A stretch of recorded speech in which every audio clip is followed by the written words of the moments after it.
My first question to ask you guys is if you can please introduce yourselves, say your first and last name and what your title is, what organization you're working for, and what you do for that organization. We're going to start with Jasmine, Cierra, Mai-Lin, and then you said Kier. What's your name again? Kyree. Kyree. I'm sorry. It's Kyrie, okay. Kai or Kai, right? I see. Kai, either or. Okay. Yeah, so go ahead. Oh, okay, my name is Jasmine Graves. Um, one of my biggest titles is getting to be Mai-Lin Graves' sister down in the corner here. But I'm really a volunteer with Community Aid Dena, and that's my organization affiliation. Here. Sierra. Oh, okay. So yeah, hi, my name is Cierra Black. I am a contributing writer for Afropunks. That's how I'm connected with that organization. And then, yeah, also just one of the many wonderful volunteers with Community Aid Dena. Okay, awesome. My name is Mai-Lin Graves. I'm also a volunteer for Community Aid Dena. I'm working to input some of the families into the list. And yeah, happy to be here. And I'm Kyree. I am a volunteer that was asked by Marcelo, who I met at the African Black Coalition Conference when it was hosted at our school. And then, yeah, I felt like comfortable working with it because I was also president of like the all women's African American discussion group. So I just kind of wanted to get back to the same footsteps and the path that I was on in undergrad and be able to help a community that my family is from. So that was kind of how I got involved. Was Marcelo reached out to me because he knew that I'd be willing to help. Good. Okay. And so my first question is, can you tell me can you kind of break down like what is Community Aid Dena and why when I look on Instagram, I see all these different organizations. So can you tell me how you guys got started?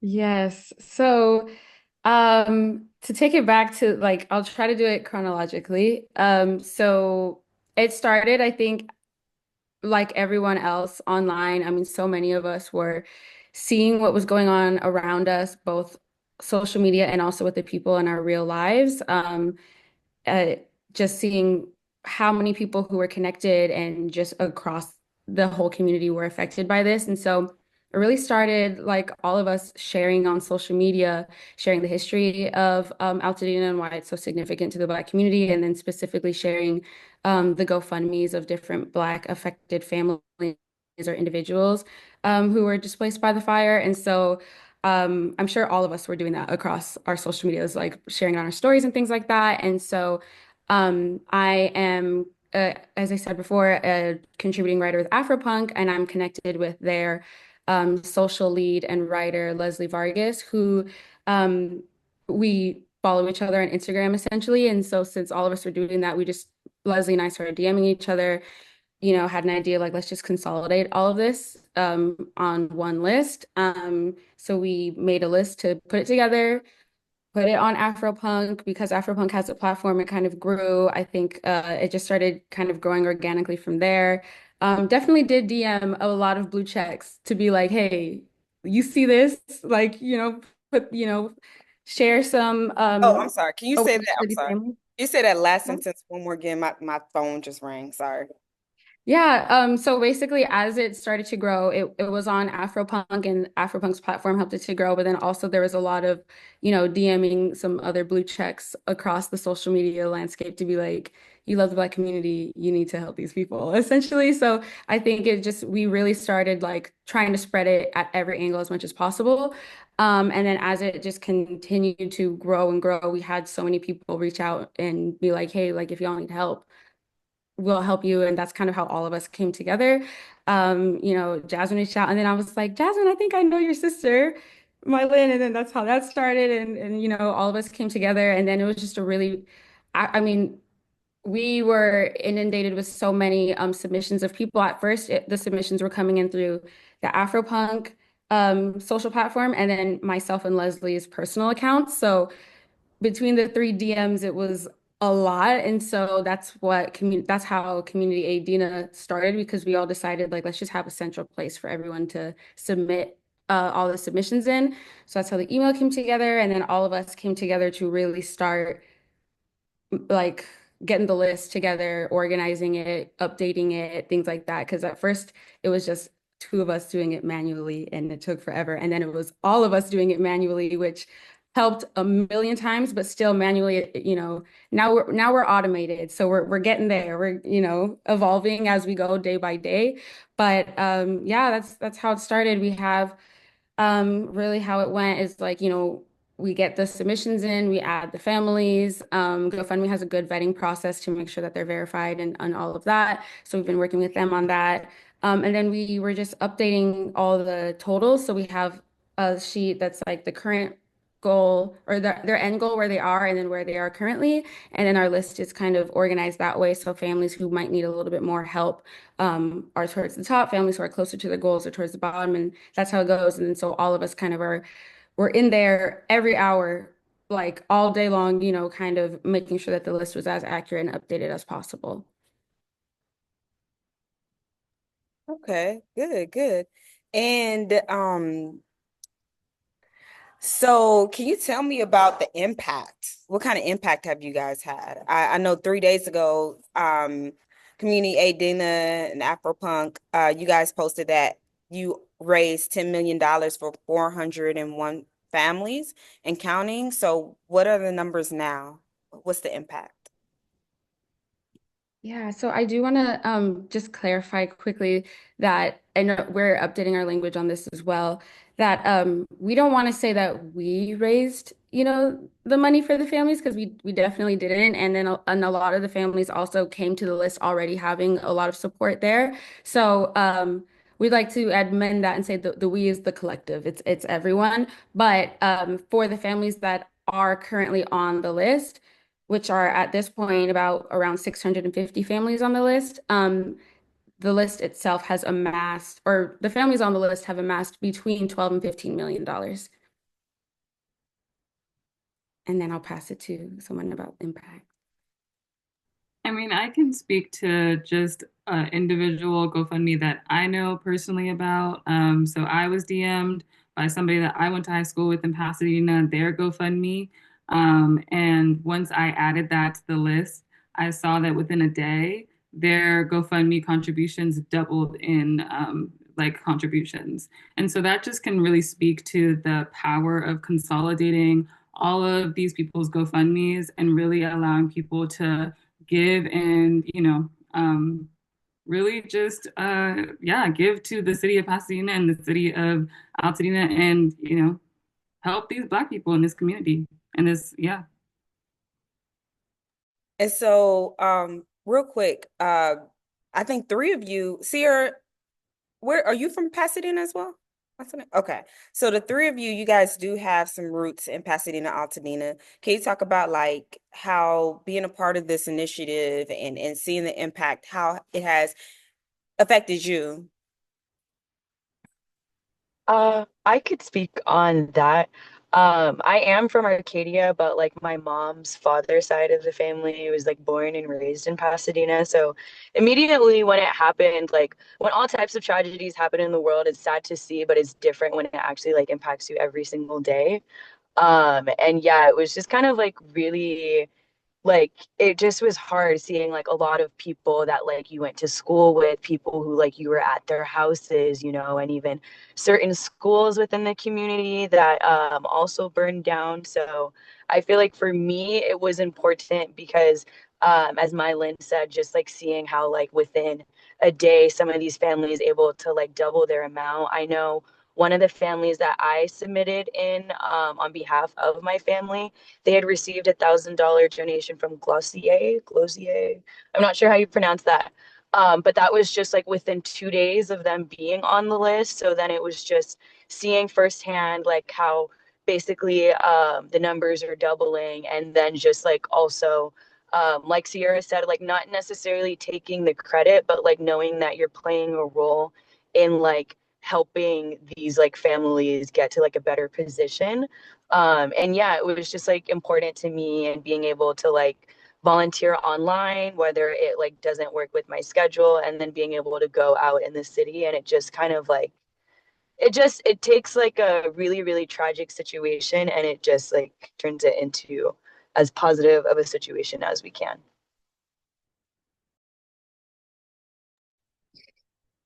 I can say, Mai-Lin and we were raised in Pasadena. Mai-Lin from birth to whenever she left the house, which I think was like, what is that, 2016? I was raised in Pasadena. We moved to the city when I was in like the third grade. So this Pasadena is what made me, you know. I was in a conversation with Cierra earlier where I got to reflect a little bit about like why I felt called to come back and support in this way. And I was like thinking in particular about an experience and a story that we had. So I started to like realize like, oh my gosh, when I think about what does this mean that like Pasadena made me, like my whole concept of community care, my whole understanding of like, our safety being facilitated by the strength of our relationships in our community and our bonds, our literal ability not just to survive, but to thrive. All of that is rooted in the strength of our connection and our relationships in our community. And we were really blessed to, grow up in Northwest Pasadena and, on the border. And of course, like I was sharing a little bit earlier, there's a lot of intermixing. Altadena and Northwest Pasadena are kind of like all in the same area. All of that was formed for me growing up in Pasadena. So like, as an example, I offered, we had an experience when I was a kid where one of our neighbors, her partner was shot on our block. And instead of calling, the ambulance, instead of calling 911, his immediate reaction was to run to our house because he knew that my mom was a nurse and that she would take care of him. So that kind of like trust, I like to share that story, even though and also he survived that particular shooting. So it didn't end in necessarily like a death or a fatality, but to me, that experience speaks to that kind of bond that we have in Pasadena. You know what I mean? Like we might not always all get along, but there is a familial kind of like relationship that we all have with each other, And so like, because it's so kind of like imbued in like my spirit and my understanding of the importance of community and the importance of connection and taking care of one another, it was a no-brainer for me to like come back and try to figure out how I could contribute to all the different mutual aid efforts in any way I could, right? And especially now that I've lived outside of the city now for a very long time. And so there was also that frustration, right? Like last Tuesday, our parents had to evacuate their home because our home is in an evacuation zone.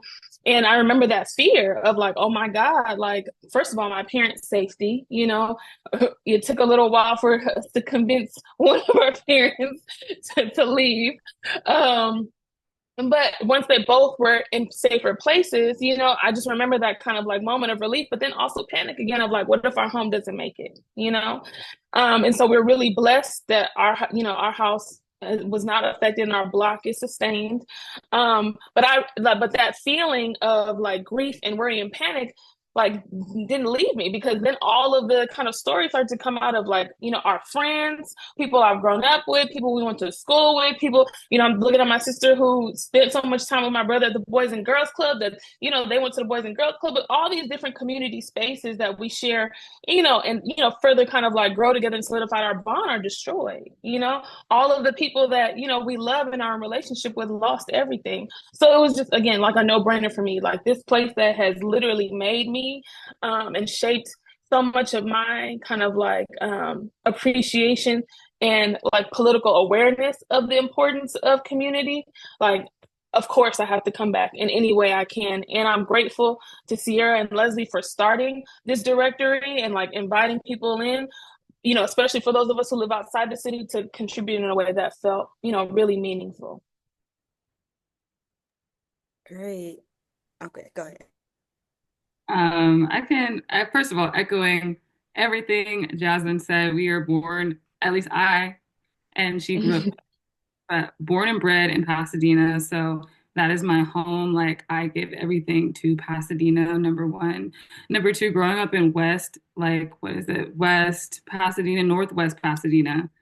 To be exact, like seeing the amount of gentrification that has taken place already without any sort of disaster or anything that had to take place to actually take people's land away, people's home away, already seeing the sort of gentrification tactics that take place in our neighborhood, like even further fuels my fire to like get these people their funds and like make sure that, you know, like people are able to go to a directory and support these Black families directly, because we want to make sure that especially Altadena, which is such a historically Black neighborhood, stays Black. Like we already kind of feel the metaphorical development, gentrification, vultures kind of like circling Altadena, and we want to make sure that they don't get to land. Like these people still get to maintain their land, they get to maintain their homes, and they can build an even stronger Black community in Altadena.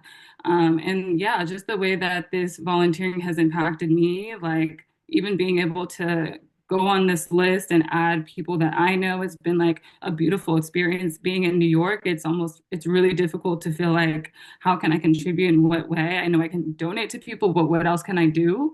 And so that's been a beautiful experience, but it's also been a heavy experience because so many of those families I know.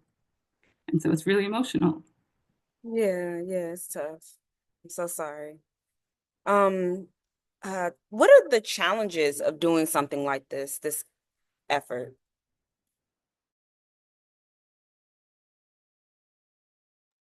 I would say knowing that like there's nothing that I can do to change the situation of what happened to them.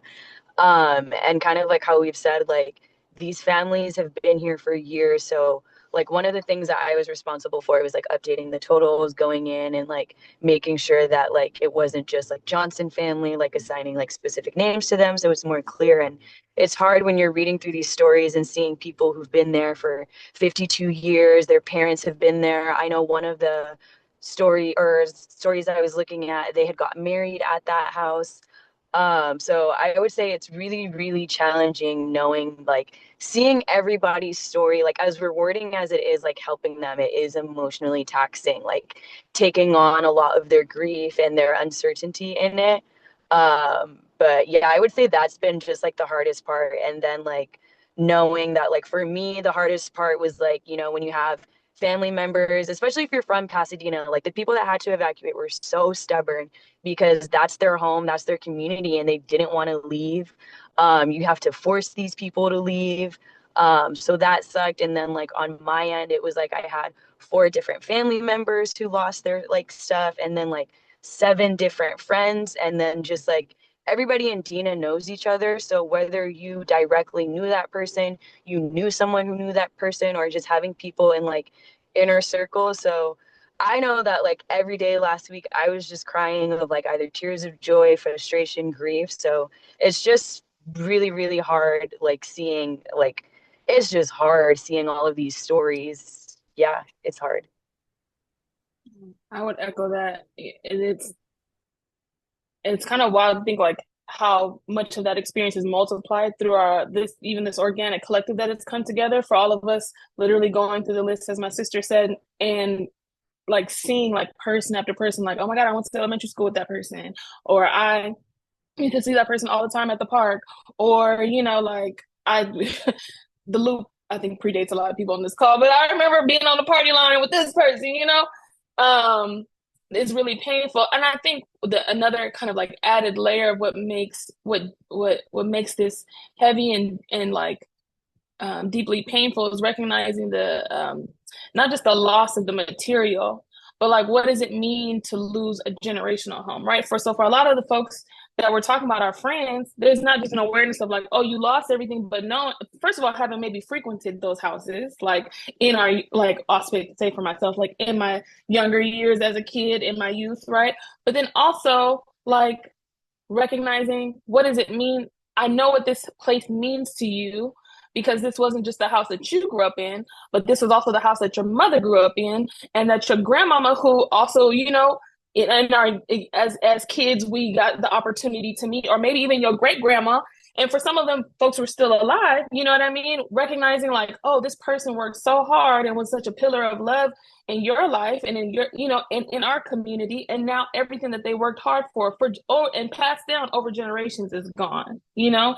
So there is this piece around like, I think, folks are talking about it in the context of intergenerational transfers of wealth. And like, again, in the context of this country where there's such a stark racial wealth gap by design, people look to like home ownership as an avenue for Black people in particular to like attain that. But for me, I'm like, this is beyond that material. This is beyond the like those intergenerational potential transfers. This is about place and home and what that means for someone like spiritually, what that means to someone in terms of I'm in terms of my profession, I work in public health, and we talk a lot about this concept of root shock, right? Like when you lose home, when you're displaced from a place that carries a deep meaning for you, it has a real impact to your mental health and to your body, so this is beyond, again, this like loss of just the material, which is important, right? Shelter, to having some resource to come back to means a lot, but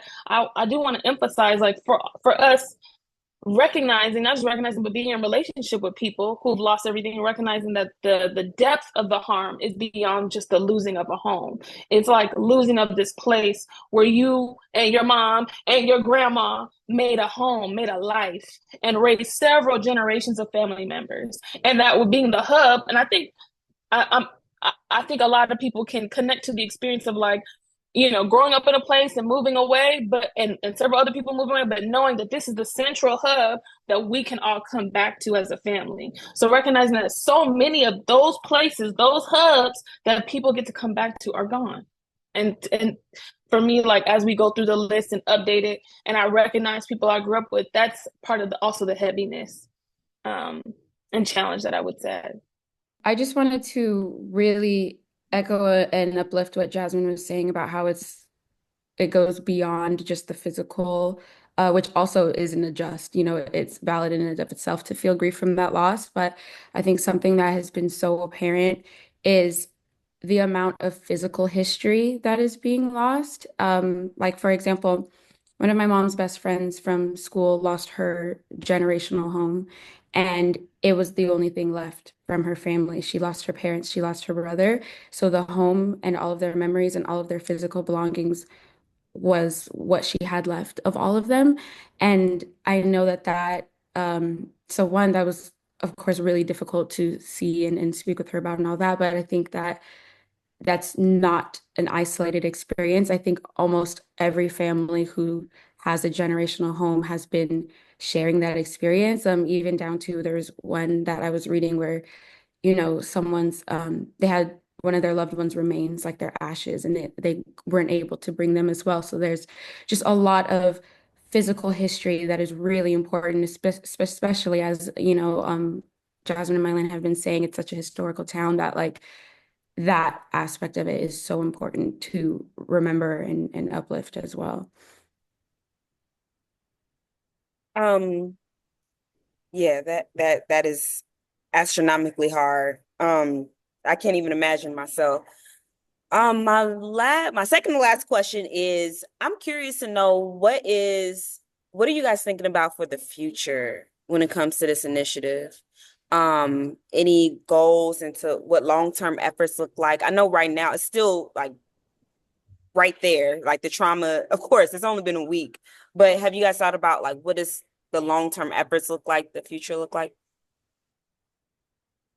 Yeah, I think I would like everyone to give their piece of what they would hope for and things like that. But I think it has since it has only been a week and things have been moving extremely fast every day. I feel like now we're in like 8 million meetings a day with different partners and people who want to try to help and amplify and things like that. Um, there's a lot of very hopeful future options that can happen. And I think right now, at least for myself, a priority is definitely like optimizing and organizing as much as possible so we can get as many families on the list. I think short term, however short term means, that goal is to just make sure that all the families who are on the list can reach their GoFundMe goal. But I do think that there long term are a lot of other hopes and goals that I think we would like to help support and strive for as much as we can. And then as well, if, all of you have your own feelings and opinions on that too.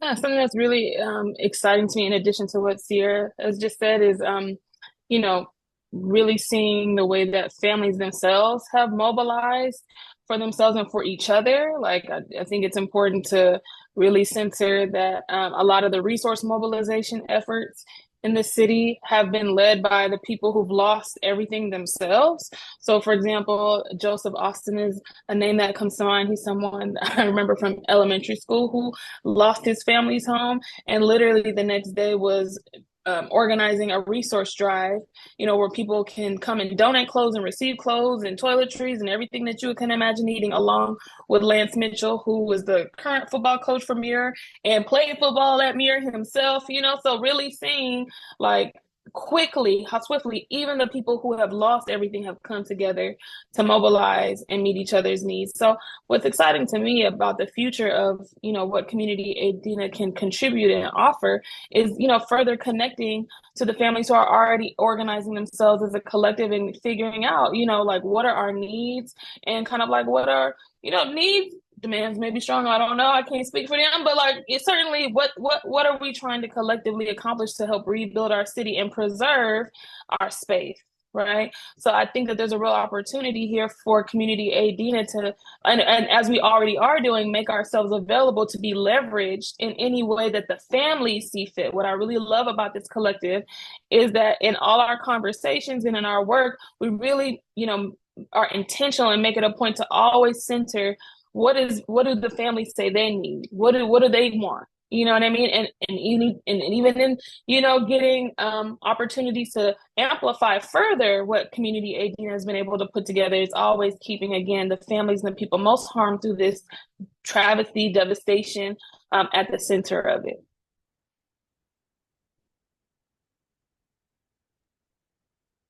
Anyone else? Yeah, I can go next because I think Kyree is driving. Um, Yeah, I was like, let me go last so I could pull over. Some of the things I'm thinking through now for Community Aid Dena is, of course, to continue amplifying the families, continue amplifying the work that people on the ground are doing in Pasadena, and continue to really emphasize the importance of maintaining this historic Black community. I think something I'm excited for in the future for all of us to do, and for all the different organizations who are doing the work in Pasadena to do, is really emphasize like also the struggle of what it means to be Black politically in like a globalized white supremacist nation and society, and recognize like how all of these struggles are connected, and really become clear about what is political here around this. And like none of this aid would have happened if it weren't for the community standing up for itself and having a voice, and amplifying this across like the nation, to where now people in New York are writing press releases about this. I think it's really important to make all of those sort of political connections as we come upon a centennial of Malcolm X and Patrice Lumumba, that all of these struggles are connected, and that although this was a natural disaster, this is still entirely political.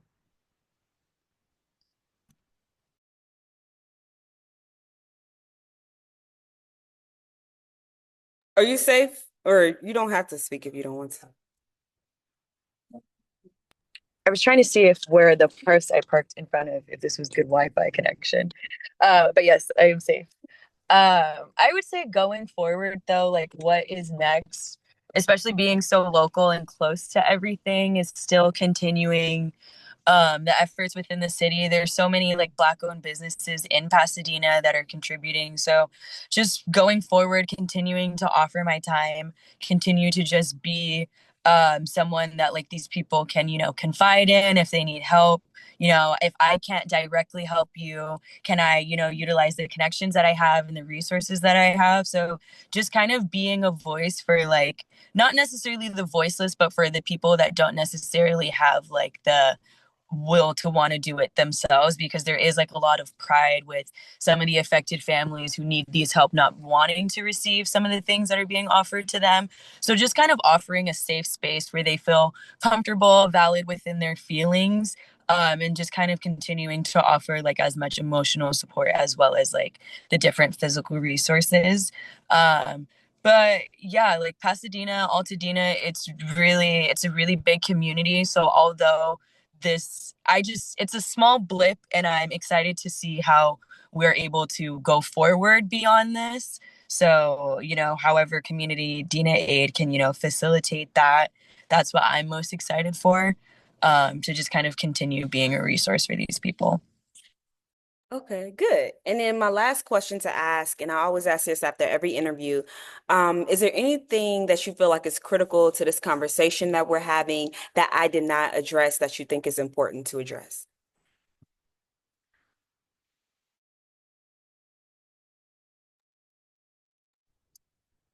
Can I log back in? I'm sorry, my compute my things like is. Yeah, go ahead. I'm just gonna come back in.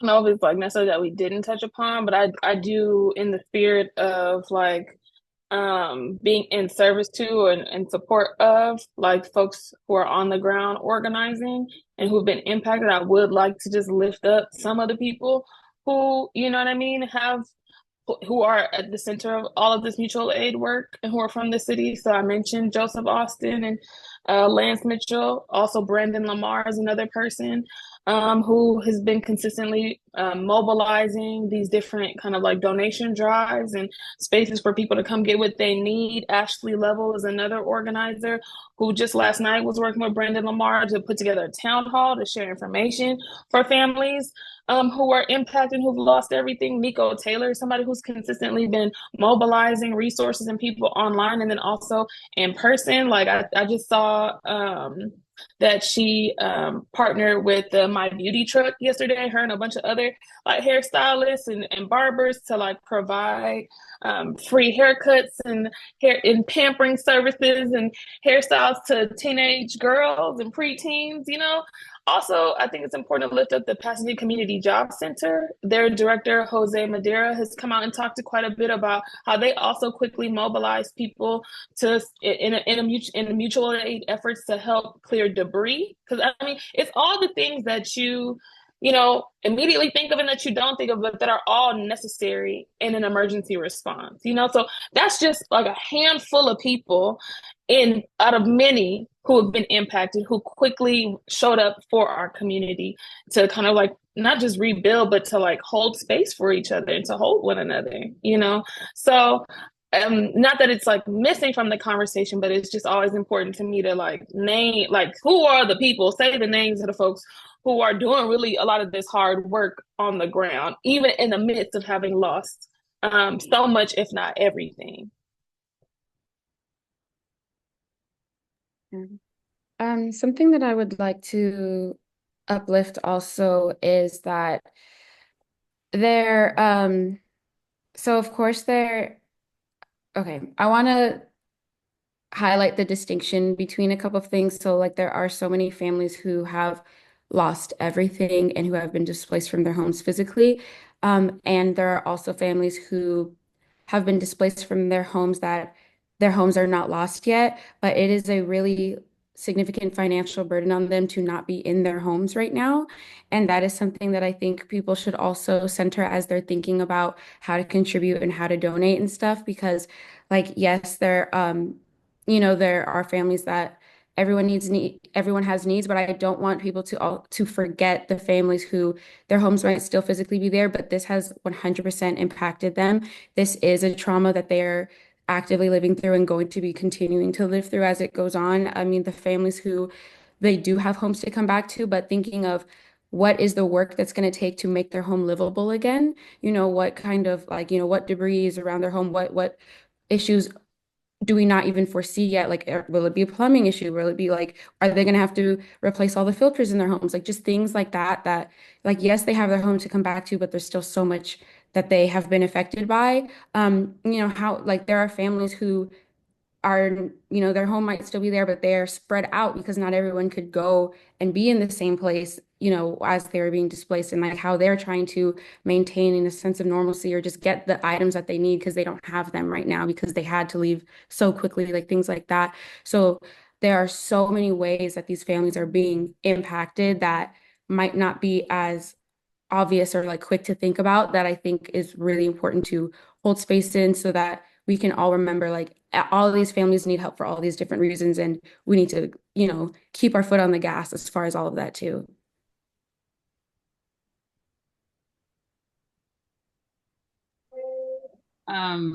I So was gonna say that, but she said it just way, way better. That there's still so many houses that are uninhabitable, and while they still have like a place to come back to, there's still like other things that need to be done. So that while they are still like very, very, very, very fortunate, and there's still like a lot of zones that are getting downgraded from level 3 evacuations to level 2. So while that is like very, very nice, there is still like a lot of uncertainty within that.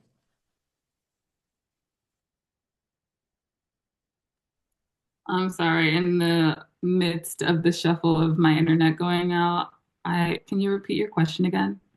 Yeah, I was gonna say, is there anything that I have not brought up, anyone else has not brought up that you think is important for this conversation about what you guys are doing? Anything that we missed? No, I don't think I have anything new to add as far as what we were doing or something that you haven't brought up. I think, my last note is that like I am very hopeful that we can build our Black Pasadena and our Black Altadena back up. And, Altadena especially is like a very like agriculturally rich neighborhood. Everybody has so many fruit trees. So I'm like very hopeful that we are able to come back into our natural, beautiful landscape. People are able to grow food again. People are able to build back their environment again and have and thrive and live and continue to have many more generations of Black families. So that's what I'm hoping for, and that's the last note I'll leave on.